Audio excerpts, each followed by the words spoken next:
NTA की औकात नहीं है कि वो मेरे नोट्स के बाहर से पेपर बना दे। जहां मैंने पेन रोक दिया उसके आगे तो एनटीए भी नहीं बना सकता। मार्केटिंग के इस युग में कुछ टीचर्स इस तरह के क्लेम करते हैं और बच्चे उनके ट्रैप में फंस जाते हैं और उनके कोर्सेज से पढ़ने लग जाते हैं। पूरे साल वो इस मज़े में रहते हैं कि सब कुछ तो टीचर के नोट से आएगा, वो मौज में रहते हैं, वो कभी चैलेंजेस को फेस नहीं करते। जिन नीट एस्पिरेंट्स ने उस टीचर पर बिलीव किया था वो सबका पेपर बहुत ख़राब गया और बहुत गुस्सा किया उन्होंने उस टीचर पर मैं कहता हूँ क्या फ़ायदा गुस्सा करके, एंड में आप तो हार चुके ना, आपका तो पेपर ख़राब हो गया ना। हम कब तक इन ट्रैप्स में फंसेंगे कि पहले हम एक टीचर के फेक क्लेम्स में बिलीव करेंगे, बाद में हम फेल हो जाएंगे और बाद में हम उस टीचर पर गुस्सा होंगे, हमें पछतावा होगा। हम इस ट्रैप में, इस चक्कर में कब तक फंसे रहेंगे। मार्केटिंग के इस युग में आजकल के टीचर इस तरह के क्लेम करके बच्चों को ट्रैप करते हैं। बहुत जाहिर सी बात है, आप अपने पेरेंट्स से पूछना, कहीं आपका टीनेज माइंड मेरी बात पर गुस्सा हो रहा है, आप अपने पेरेंट्स के साथ ये वीडियो देखोगे, शायद आप ज़्यादा इन्फॉर्म्ड होकर वीडियो देख पाओ, ज़्यादा समझदारी बढ़ जाएगी जब दो लोग, एक बच्चा और एक मैच्योर एडल्ट इस वीडियो को देखेगा।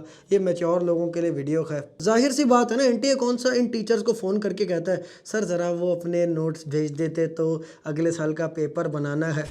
और ऐसा ही हुआ, इस साल नीट के बहुत सारे बच्चे, उनका बहुत ही बुरा पेपर गया, क्योंकि पेपर जो है वो एनटीए तो अपने हिसाब से बनाएगा ना, और इतना बुरा पेपर जाने के बाद ये सारे बच्चे उस टीचर पर आग बबूला हो गए, उनको बहुत चीटेड फील हुआ, उस टीचर पर गुस्सा। मैं कह रहा हूँ उस टीचर पर गुस्सा मत करो भाई, उससे कोई फ़ायदा नहीं होगा, आपका नीट ठीक हो जाएगा क्या उन पर गुस्सा करने से। हम सारे स्टूडेंट्स को आज अपनी कॉन्शियसनेस, चेतना बढ़ाने की ज़रूरत है, हमें समझदार बनना पड़ेगा। कब तक हम ऐसे किसी टीचर के फेक क्लेम से ट्रैप होंगे, उसके बाद हमारा पेपर ख़राब जाएगा और फिर हम रिग्रेट करेंगे। ऐसा ही एक स्टेटमेंट जेई के भी एक मशहूर टीचर ने दिया कि 95% पेपर आईआईटी एडवांस का मेरे नोट से आता है। आपको एक बात बता रहा हूँ, आईआईटी के जो प्रोफेसर जो ये पेपर्स बनाते हैं ना, वो अमेरिका की, इस धरती की सबसे टॉप यूनिवर्सिटी से पीएचडी करके आए होते हैं। वो इन टीचर्स को फ़ोन करके पेपर नहीं बनाते भाई, उनकी अपनी मर्ज़ी है कि वो कैसे पेपर बनाए। हमें तो हर परिस्थिति के लिए तैयार रहना होता है, हमें अपने कॉन्सेप्ट्स, अपने लेवल को इस मकाम पे लेके जाना होता है इस प्रिपरेशन के दौरान कि हम कोई भी क्वेश्चन आए हम वो कर सकें। ऐसे टीचर्स ने झूठे क्लेम कर करके सारी स्टूडेंट कम्युनिटी का लेवल गिरा दिया है। बच्चों को जब लगता है कि सारा कुछ, जो बच्चे खुद भी बिलीव करना चाहते हैं ऐसे झूठों में, क्योंकि ना जब आप एक ऐसा झूठ बिलीव करते हो तो आपको एक रिलीफ मिलता है कि यार कोई ना, चैन से रहेंगे, चैन से रहने का 2 साल बहाना तो मिल गया ना हमें। क्या फ़ायदा ऐसे चैन का 2 साल। एक टॉपर जो पूरे 2 साल जो है चैन खो देता है, भूख प्यास सब छोड़ देता है और मेहनत करता है और मुश्किल लेवल के क्वेश्चंस करता है और एग्ज़ाम के लेवल पे पढ़ाई करता है। एक लूज़र 2 साल मौज करता है और रिज़ल्ट के दिन और उसके बाद टॉपर मौज करता है और लूज़र जो है वो रोता है। आपको क्यों अच्छा फील करना है, कर लो ना बुरा फील करके कामयाब हो जाएंगे अगर, तो क्या प्रॉब्लम है। मुझ पे गुस्सा करने से क्या होगा यार, आप कामयाब हो जाओ। मेरी एक बात बता दो जो आपको कामयाबी से दूर लेके जा रही हो, और एक बात बता दो मेरी जो आपको कामयाबी के करीब ना लेके जा रही हो। कामयाबी का रास्ता तो यार कठिनाइयों से भरा हुआ होता ही है। आपको कोई ये अगर बोल रहा है कि ईजी कर दूंगा मैं, मेरे नोट से आ जाएगा, कामयाबी को आसान करके दे रहा है, तो कुछ नहीं, वो आपको एक झूठ बेच रहा है। और हमारी जो आदत होती है, हम ऐसे झूठ खरीदना चाहते हैं, इस चक्कर में हमारा लेवल गिरता है और आईआईटी एडवांस जैसे पेपर में तो सिलेक्शन हो ही नहीं सकता इस माइंडसेट से। इस साल हमने देखा और पिछले कुछ सालों के ट्रेंड्स में देखा कि हर पेपर का लेवल बढ़ रहा है। आपने देखा बोर्ड की फिजिक्स का किस तरह का लेवल है, एनटीए ने नीट के फिजिक्स का किस तरह का लेवल कर दिया। आप देखो जेई मेन में भी जो मैथ्स का लेवल है वो एडवांस को छूने लगा है, और एडवांस का लेवल तो हमेशा से हाई है ही। तो ये जो सारे एग्ज़ाम्स हैं ये क्या चाह रहे हैं, सारे जो पेपर सेटर्स हैं वो चाह रहे हैं कि बच्चे अपना लेवल बढ़ाएं और सीरियस पढ़ाई करें। जो भी इन एग्ज़ाम्स के सीरियस एस्पिरेंट्स हैं, देखो ज़्यादातर जनता जो है वो तो फालतू की पढ़ती रहेगी और अपने आप को एक प्रिपरेशन का झूठ बेचती रहेगी, एक अच्छा फील करने की, हाँ भाई तैयारी हो रही है। एक्चुअल तैयारी होना वो नहीं, बस एक हमें लगता रहे तैयारी हो रही है, ज़्यादातर जनता ऐसे करती रहेगी। पर जो सीरियस स्टूडेंट्स हैं, जो एक्चुअल में सच में आईआईटी क्रैक करना चाहते हैं, मतलब करना ही करना है, वो वाले स्टूडेंट जो हैं उनको यार इन चीज़ों से बाहर आना पड़ेगा। उनके लिए आज एक स्ट्रिक्ट मैसेज है, लेवल अप, अपना लेवल बढ़ाओ। सवाल ये आता है कि लेवल बढ़ाएं कैसे। आप एक बात सोचो, आप लोगों ने कई बार, मैंने हाल में जेई एडवांस का, नीट का फिजिक्स का जो नीट का पेपर कह रहे बहुत हाई लेवल का आता है, मैंने वो भी बच्चों को लाइव सॉल्व करके दिखाया और मैंने इसके ज़रिए सबको ये दिखाया कि असली लेवल पर तैयारी होती कैसे। मैं इस चैनल पर भी बहुत सारे उस तरह के क्वेश्चंस डालता हूँ ताकि बच्चे वो सोच पाए। मैं आपको बताना चाहता हूँ कि मेरा ये लेवल हमेशा से नहीं था, मैं भी एक एवरेज स्टूडेंट था। उस एवरेज स्टूडेंट ने मेहनत करके, कठिनाइयों का सामना करके, एक्चुअल चीज़ें करके, टफ क्वेश्चंस करके अपना लेवल इतना बढ़ाया कि मेरी ऑल इंडिया रैंक 247 आई और IIT दिल्ली में 2016 में मैंने एडमिशन प्राप्त किया। मैं तो सिर्फ यही चाहता हूँ कि जिस तरह मैंने अपने पेरेंट्स को प्राउड फील कराया, आप भी अपने पेरेंट्स को प्राउड फील करा सके। जिस तरह आज मैं, जैसे आपने देखा भी होगा कि हाल में मैंने इतना एक बड़ा बैच लॉन्च किया देश के नंबर 1 टीचर्स के साथ। आप सोचो जितना इम्पैक्ट मैं यहाँ पर कर पा रहा हूँ, मेरे पेरेंट्स बहुत खुश होते हैं। आप भी अपनी लाइफ में इस तरह के बड़ी इम्पैक्टफुल चीज़ें कर पाओ, IIT जाओ और बड़े कॉलेजेस में जाओ और बड़ी बड़ी अचीवमेंट्स करो, मैं ये चाहता हूँ। लेवल बढ़ता कैसे है, 6 स्टेप्स में बताऊँगा। ये 6 स्टेप्स जिसने फॉलो कर दिए वो किसी भी लेवल पर जा सकता है। ये एक IIT दिल्ली एलुमनाई की गारंटी है। सबसे पहली टिप है, यू जस्ट नीड 1 चैप्टर। उदाहरण के लिए मान लो किसी का अगर काइनेमेटिक्स जो मोशन होता है, मोशन चैप्टर, वो अगर बहुत अच्छा है मान लो, तो क्या वो कह सकता है कि उसका फिजिक्स में लेवल कम है? अगर मोशन चैप्टर में लेवल हाई है तो फिजिक्स में लेवल हाई है। इससे क्या पता चलता है कि हम ना अगर किसी एक चैप्टर में भी, आपका जो भी अगला चैप्टर है, मुझे कमेंट्स में बताओ आपका नेक्स्ट चैप्टर कौन सी है, करंट चैप्टर भी जो है वो कौन सा है। आपका मान लो इलेक्ट्रोस्टैटिक्स हो सकता है, वो इलेक्ट्रिसिटी हो सकता है, या बात करें मैथ्स में बात करें तो फंक्शंस हो सकता है, ठीक है, या फिर मैट्रिसेस हो सकता है, कोई भी चैप्टर आपका हो सकता है, ठीक है, कोऑर्डिनेट ज्योमेट्री हो सकता है। वो चैप्टर आपने अगर पक्का कर लिया, अगर आपने उसको हाईएस्ट लेवल पर पढ़ लिया, बस एक चैप्टर में, पूरा सिलेबस की बात नहीं कर रहा, सिर्फ एक चैप्टर के प्रो तो बन जाओ। जो बंदा पूरे सिलेबस में प्रो बनना चाहता है, पहले तो एक चैप्टर में प्रो बनेगा ना। और अगर आप एक चैप्टर के प्रो बन गए, आपके पास पूरी प्लेबुक तैयार हो चुकी है कि भाई हम एक चैप्टर में प्रो कैसे बनते हैं। फिर अगले चैप्टर में भी वो प्लेबुक लगा के आप अगले चैप्टर में प्रो बन जाओगे और इस तरह पूरे सब्जेक्ट में प्रो बन जाओगे। और प्रो बनने की बहुत सारी टेक्निक्स में रेगुलर भी शेयर करता रहता हूँ, तो उसके लिए इस चैनल पर अगर आप नए हो तो सब्सक्राइब कर लेना। पॉइंट नंबर 2 है, डी लेबल योर सेल्फ। आपने अपने आप को लेबल कर दिया है कि आप एक एवरेज स्टूडेंट हैं। क्यों हो भाई, किसने बोला आपको आप एवरेज स्टूडेंट हो? जब आप अपने आप क्लास में बैठोगे ये सोच के, जब आप अपनी तैयारी करोगे ही ये सोच के शुरू कि यार मैं तो एक एवरेज स्टूडेंट हूँ जी, तो जो आपके अंदर एडवांस रैंकर बनने की जो पॉसिबिलिटी है ना, आपने उसका अंतिम संस्कार कर दिया। नहीं बन सकते आप एडवांस रैंकर भाई अगर आप ये माइंडसेट लेके आओगे कि आप एक एवरेज स्टूडेंट हो। अपने आप को एवरेज बोलना बंद करो। अपनी जो इमेज तुमने बना रखी है ना माइंड में कि मेरा लेवल लो है, मुझे कम समझ में आता है, मेरी ग्रास्पिंग पावर खराब है, ये इमेज को रीसेट करके फिर क्लास में बैठो, एडवांस लेवल को देखो, फ्रेश माइंड से देखो, फ्रेश माइंड से कि नहीं भाई मैं तो कुछ हो ही नहीं, मैं एवरेज नहीं हूँ, मैं प्रो नहीं हूँ, मैं कुछ नहीं हूँ, मैं बस बैठा हूँ क्लास में और मैं देख रहा हूँ क्या चल रहा है, पढ़ाया क्या जा रहा है, फिजिक्स का ये चैप्टर चल रहा है, इलेक्ट्रोस्टैटिक्स, ये जो काइनेमेटिक्स चैप्टर चल रहा है, बस मैं देख रहा हूँ, अच्छा ये पढ़ा रहे हैं, ओके ओके मुझे समझ आ रहा है। बस फ्रेश माइंड से एडवांस को देखो, खुद को लूज़र का लेबल मत दो। एवरेज स्टूडेंट और लूज़र में कोई फ़र्क होता है? मुझे एक आप कमेंट्स में बता दो ज़रा कि क्या एवरेज स्टूडेंट और लूज़र में एक्चुअल कोई फ़र्क है? आपने अपने आप को एवरेज स्टूडेंट बोल दिया या अपने आप को लूज़र बोल दिया, उसमें कोई फ़र्क है? कमेंट्स में बताना यार। मैं यार देखो, मैं यहाँ पे आपके लिए ना चिकनी चुपड़ी बातें, मीठी मीठी शुगर कोटेड बातें कभी मैंने ना करी है ना मैं कभी कर सकता हूँ, लेकिन मैं 9 साल से एक बात गारंटी के साथ कह सकता हूँ कि जो भी मैं बोलता हूँ वो बच्चों का दिल से हित सोच के बोलता हूँ, और इसीलिए मैं कभी दबता नहीं किसी से। मेरी आवाज़ और मेरी गाइडेंस ऐसे ही रहेगी, जब तक बोलेगी सच बोलेगी, औरों की तरह गुलाम जुबान नहीं है मेरी। Point number 3, challenge your self from day 1। Basic बना लो बेटा, पहले बेस बना लो बेटा, NCERT तो पढ़ लो बेटा, पहले मेंस पढ़ो, हम बाद में जनवरी के बाद एडवांस पढ़ेंगे।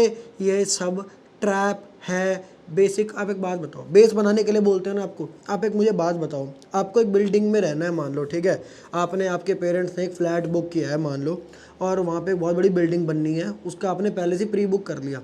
अब आपका ना बिल्डर आके बोलता है अभी हम बेस बना रहे हैं, 2 साल में बिल्डिंग बननी थी, अभी हम बेस बना रहे हैं। ठीक है, कोई बात नहीं, बेस तो स्ट्रॉन्ग होना चाहिए, बनाओ। फिर 6 महीने बाद अभी हम बेस बना रहे हैं, ओके कोई बात नहीं। फिर 6 महीने बाद हेलो सर अभी हम बेस बना रहे हैं, बिल्डर आपसे बोल रहा है अभी हम बेस बना रहे हैं। फिर 1.5 साल हो गया, कितना हुआ, मकान कितना बना, बिल्डिंग कितनी बनी, अभी हम बेस बना रहे हैं। फिर 2 साल बाद फिर 2 साल पूरे हो गए, आपने पूछा कि अभी कितनी होगी बिल्डिंग तैयार, अभी हम बेस बना रहे हैं। हट! आपका यही रिएक्शन होगा ना, यही जेई का आपको रिएक्शन है। जेई भी आपको बोलता है हट, यहाँ से हट, रिजेक्ट हो जा तू, you are a reject piece, क्योंकि आपने बेस ही बनाते रह गए। आप रहोगे तो बिल्डिंग में ना, बिल्डिंग बनाई ही नहीं। यही तो किया जा रहा है आपके साथ एक ट्रैप। आपको बेस बेस बोल के हल्का कंटेंट पढ़ा के उसके अंदर आपको एंटरटेनमेंट भर दी। वाटरमेलन जैसा आपका कंटेंट हो गया, वाटरमेलन जैसे लेक्चर हो गए कि 95% तो पानी है, उसमें 5% फ्रूट है। ऐसे लेक्चर देखोगे, ऐसी चीज़ों को फॉलो करोगे तो लेवल नहीं बढ़ेगा भाई। अपने आप को इस बेसिक्स के ट्रैप से बाहर निकालो। हमें अगर आपको सच में सुनो, आज डिसाइड कर लो ना कि आपको बेसिक पूरे 2 साल पढ़ना है, क्योंकि होगा यही अगर आप बेस करते रहोगे। या फिर आपको एक्चुअल में एडवांस रैंकर बनना है। अगर एडवांस रैंकर बनना है ना, तो डे 1 से आप चूज़ करो कि मैं भाई एडवांस लेवल पढ़ूंगा, चाहे मुझे बहुत डिफ़िकल्टी आए, बहुत दर्द होता है भाई एडवांस लेवल पढ़ने में। मैं भी एक एवरेज स्टूडेंट था, जब मैंने पहली बार एडवांस लेवल पढ़ा था मेरे को डर लग गया था, एक्सिस्टेंशियल क्राइसिस हो गया था कि मैं तो शायद ही कभी भी नहीं कर पाऊंगा। लेकिन मैंने उससे जूझ कर दिखाया, मैंने उसमें उन क्वेश्चंस को, कॉन्सेप्ट्स को विजुअलाइज किया, समझा, अपने दिमाग में इंटरनलाइज किया। मैंने अपने आप को मुझे दुनिया ने लेबल कर दिया, तू एक लूज़र है। पर जब मैंने कॉन्सेप्ट्स को एडवांस लेवल पे निश्चय कर लिया ना कि मैं एडवांस पे ही पढ़ूंगा, और मैंने जब पढ़ा तो मैंने सबके जॉ ड्रॉप कर दिए। मेरी 247 रैंक आई, और जेई मेंस में भी मेरे 254 मार्क्स से 99.9 परसेंटाइल बन जाएगी आज के टर्म्स में। मेरी 99 परसेंटाइल ली थी भाई। आपको, मुझे पता नहीं है, शायद बहुत लोगों को इतना ब्रेन वॉश कर दिया गया हो अब तक कि 99 परसेंटाइलर और 99.9 परसेंटाइलर में बस 0.9 का ही फ़र्क दिखता होगा। ये गलत है भाई। जो 99 परसेंटाइलर होता है उसकी 10-15 हज़ार रैंक होती है। सोचो 99 से 99.9 लाने के लिए ना आपको इन सारे 99 परसेंटाइलर्स को भी हराना पड़ता है। सोचो वो बंदा कितना प्रो होगा। अगर मैं उस लेवल पे जा सकता हूँ एक एवरेज स्टूडेंट होके, तो कोई भी जा सकता है भाई। तुम जा सकते हो, अपने आप को लेबल मत करो और अपने आप को चैलेंज में डालो। पर वो चैलेंज आसान नहीं होगा, और मुझे भी आसान नहीं लगता रहा। पर कठिनाई में रहो ना यार, क्या दिक्कत है कठिनाई में रहने से। देखो लूज़र जो है ना 2 साल मौज में रहता है, और ना रिजल्ट के दिन रोता है, और उसके बाद भी रोता है। और जो विनर होता है ना, वो 2 साल जो है ना बहुत कठिनाइयों में रहता है। अपना इतनी मुश्किल चीज़ें वो फेस करता है, क्योंकि वो एक्चुअल प्रिपरेशन करता है। टफ लेवल के क्वेश्चंस डिमोटिवेट करते हैं भाई, मुझे भी करते थे, पर मैंने उनको फेस किया। और फेस करते हैं तो भाई लाइफ जहन्नुम जैसी लगती है कई बारी कि अरे कैसे करें। पर उन क्वेश्चन में एक अपना मज़ा भी होता है कि चैलेंजिंग क्वेश्चन हमने सॉल्व भी कर दिया। कभी कभी जब सॉल्व होता है तो उसमें अलग एक कॉन्फिडेंस बिल्ड होकर आता है। और वो जर्नी चलती रहती है। 2 साल एक कठिन जर्नी रहती है, और 2 साल के बाद जब आपका रिजल्ट आता है उस दिन आप हंसते हो और दुनिया रोती है। Tip number 4, don't fear advance level. मेरा एक दोस्त था जिसका नाम था ध्रुव। वो ना एडवांस लेवल से बहुत डरता था। एक एस.एल. अरोड़ा नाम की किताब थी, वो उससे पढ़ता था और कहता था मैं IIT की तैयारी कर रहा हूँ। तो मैंने उसको बोला, वही जो मैंने बोला आप कमेंट्स में लिख देना प्लीज़, ठीक है। क्या बोला, टाइम स्टैम्प लगा के लिखना। मैंने अपने क्लासमेट की एस.एल. अरोड़ा छीन ली और उसके हाथ में एक जेई एडवांस की किताब दी। वो डर रहा था भाई, कहता है यार इसके बाहर सिर्फ एडवांस लिखा है, जेई मेंस एंड एडवांस भी नहीं लिखा था उस पर लगा जेई एडवांस्ड। सोचो वो एवरेज बच्चा डर गया। उसकी जेई मेन में 1,80,000 रैंक थी उस बंदे की। मैंने उसको एक किताब दी, मैंने कहा अब तू यही पढ़ेगा। तुम मानोगे उसकी 7,500 के आसपास रैंक आई थी जेई एडवांस में। आपको बस बताया गया है कि आप एक लूज़र हो, आपसे नहीं होगा, एडवांस लेवल तुम्हारी औकात नहीं है। ऐसा भी बहुत सारे टीचर आजकल ऑनलाइन बोलते हैं, पर असल बात यह है कि वो टीचर्स ही एडवांस लेवल नहीं पढ़ा सकते। आप ऐसी किसी भी किताब से, किसी भी कंटेंट से नहीं डरोगे जो जिस पे एडवांस लिखा है। एडवांस को बल्कि चूज़ करो, एम्ब्रेस करो कि यार हाँ एडवांस है तो हम करेंगे एडवांस, हम जूझेंगे उससे। हम अपने आप को लेबल नहीं करते। पता है आपको, मैं 9 साल से स्टूडेंट को गाइडेंस दे रहा हूँ, पर बीच में कुछ लो लेवल के बैचेस यहाँ आ गए और एजुकेशन में वो बहुत चलने लग गए। मुझे बहुत गुस्सा आता था कि बच्चों को वो अपना लेवल IIT जेई बता के और कुछ भी परोस देते हैं, और मुझे इस बात पे बहुत गुस्सा आता रहा। पर मैं जब ये बात बोलता रहा बच्चों को, तो बच्चे मुझे एक बात बोलते रहे कि यार तुमने क्या किया बच्चों के लिए, हमारे पास तो यही ऑप्शन है, हम तो अफोर्ड भी नहीं कर सकते। कोटा जाएंगे, बेस्ट कोचिंग जाएंगे, वहाँ पर ऑफलाइन में 4-5 लाख रुपया लग जाएगा, या हम अगर ऑनलाइन भी लेते हैं तो बेस्ट टीचर, जिन एडवांस लेवल टीचर्स की तुम बात कर रहे हो, एक एक सब्जेक्ट का भी 40-50 हज़ार रुपये के लेक्चर्स आते हैं।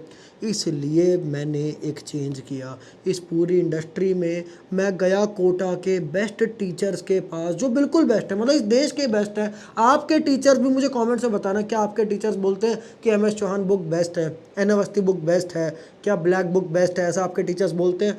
कि जिसके बोलते हैं कमेंट्स से बताना। ये सारी books, top books, university physics, आप किसी भी अपने कॉलेज के भैया से पूछना कि यूनिवर्सिटी फिजिक्स कितनी बड़ी बुक है, उसके ऑथर, इन सारी बुक्स के ऑथर, सोलोमन एंड फ्राइल के author M S Chauhan sir, ये सारे ऑथर्स, ये सारे टीचर्स, ये 25, 26, 30 साल से, 20 से 30 साल से ये पढ़ा रहे हैं। इन्होंने इतनी बार ऑल इंडिया रैंक 1 1 1 1 इतनी बार दिया, 1 से लेके 100 तक, ना जाने पता नहीं 100, पता नहीं 125, पता नहीं 200 रैंकर्स ये पूरी टीम दे चुकी है। ऐसी टीम देश के हर एक बच्चे के लिए मैंने इकट्ठी की। उन टीचर से पढ़ना आपको लगेगा कि शायद भाई ये ऑनलाइन में ऐसा पॉसिबल ही नहीं है, शायद 1-2 लाख रुपए का बैच होगा, पर आपको पता है ये बैच सिर्फ निस्वार्थ भाव से मैंने सिर्फ 2470 रुपीज़ का, आप इमेजिन करो कि कहाँ लाखों रुपए की कोचिंग। और मैं आपको ये दावे के साथ कह सकता हूँ कि इनसे अच्छे टीचर आपको, आप कितने लाखों रुपए भी दे लो, आपको तब भी नहीं मिलेंगे। ये बात आप भी कहीं ना कहीं मानते होंगे, बहुत लोग अंदर ही अंदर मानते होंगे। इसलिए मैंने ये हर बच्चे को इनका एक्सेस मिल जाए, इसलिए मैंने सिर्फ 2470 फीस रखी और 11th-12th ड्रॉपर के बैचेस आपके लिए लॉन्च कर दिए हैं। डिस्क्रिप्शन में आपको बैच ज्वाइन करने का लिंक मिल जाएगा, जो भी ज्वाइन करना चाहते हो अभी के अभी कर सकते हैं। इस बैच में आपको वो कंटेंट पढ़ाया जाएगा जो AIR 1 को पढ़ाया गया था, वो मटेरियल, वो मॉड्यूल्स, आपको वो DPPs मिलेंगी जो AIR 1 को पढ़ाई गई थी। तो AIR 1 वाला कंटेंट आज आपके पास ऑनलाइन में, वो भी अफोर्डेबल। मैंने पता आपको इतनी फीस कम क्यों रखी, क्योंकि बहुत सारे बच्चे ऑलरेडी बहुत सारी कोचिंग ज्वाइन कर चुके हैं, लाखों रुपए ऑफलाइन कोचिंग में दे चुके हैं। मैंने सोचा जब ऐसे लाखों बच्चे अपनी कोचिंग स्विच करेंगे तो उनके पेरेंट्स के ऊपर कोई फाइनेंशियल बर्डन ना आए।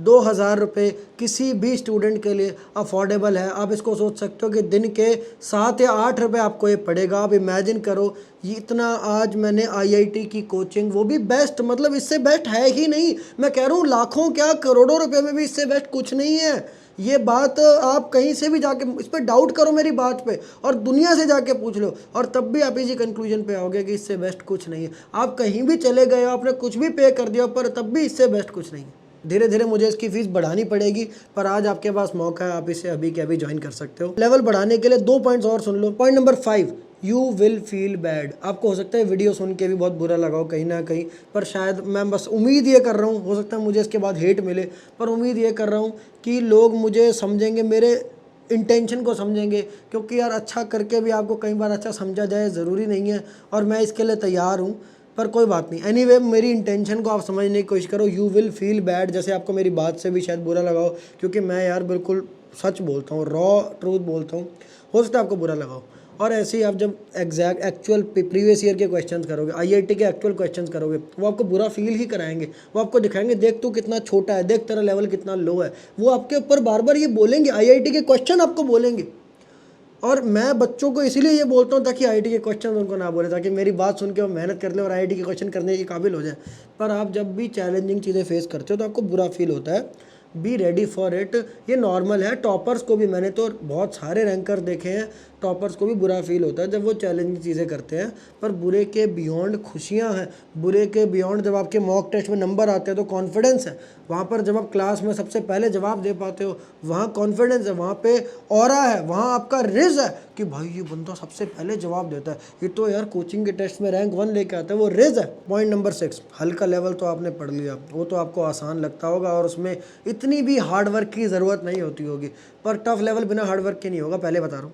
आप अगर इसमें घुस गए तो इतनी मेहनत करनी पड़ जाएगी, इतनी मेहनत करनी पड़ जाएगी जितनी आपने हो सकता है पिछले 10 साल में ना करी हो। हार्डवर्क तो हम कर सकते हैं ना। मैं ये जानता हूँ कि देश का हर बच्चा मेहनत करने को तैयार है अगर रिजल्ट्स मिलते हैं तो।